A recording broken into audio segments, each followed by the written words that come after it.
Pag-abot ni Presidente Duterte ba, ang nakalinya dito katong mga uniform policemen, apil na itong mga official good.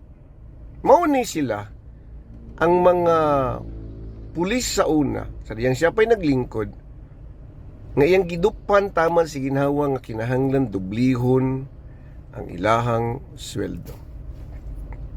Protektado sila, basta tama lang ilang ginabuhat, pasawa lang sila ng abuso sa ilahang trabaho, protektahan sila taman sa ginhawa o taman sa makaya ni Presidente Duterte. Mao lang ni ilang ibalo sa iya, ha? Wala lang. Wala na tong utang kabubuton. Trabaho man na sa Presidente.